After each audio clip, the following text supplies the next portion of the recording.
Sa bigat ng bawat umaga't problema, tahimik na lamang siyang may pagdurusa.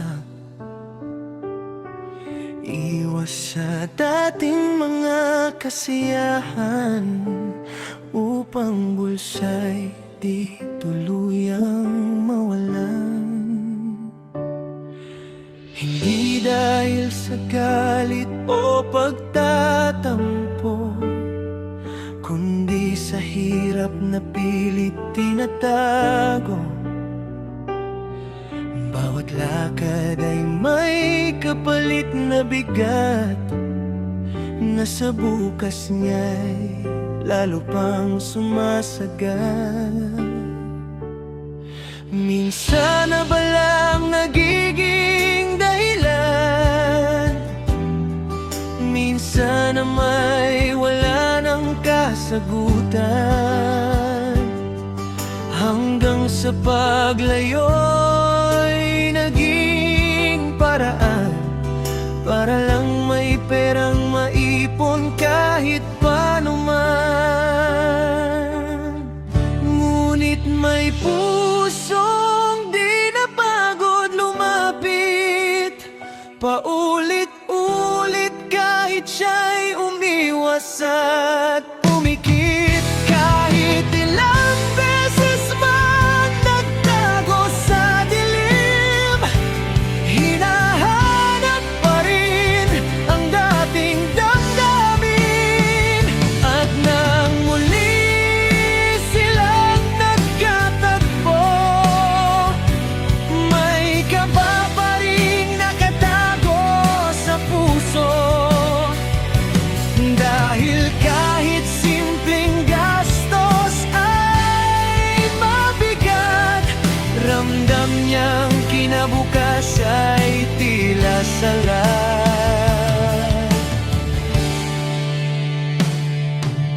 Sa bawat oras na sila'y magkasama,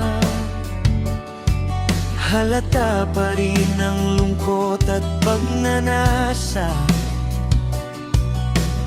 Parang gustong bawiin ng kahapon, mga panahong tinangay ng panahon. Ayaw pa nitong agad lumayo, tila nais pang pahabain ang mundo. Ngunit sa isip niya'y may alinlangan na di kayang itago ng kanyang isipan.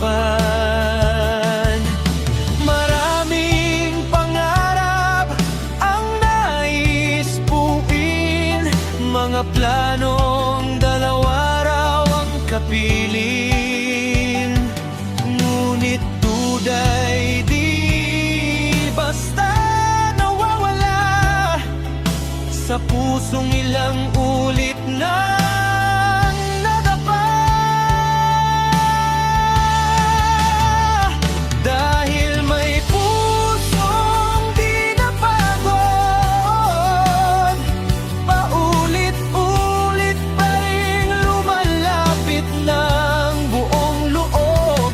Ngunit sugat ng kahapon ay naroon, na di madaling ibaon sa panahon. Kaya kahit muli silang nagtagpo,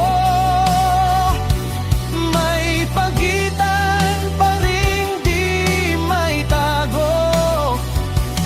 Mas mabuting maging maingat sa damdamin, kaysa muling masaktan at di kayanin. Marami ng pangakong napako sa hangin, marami ng matang natutong magsinungaling.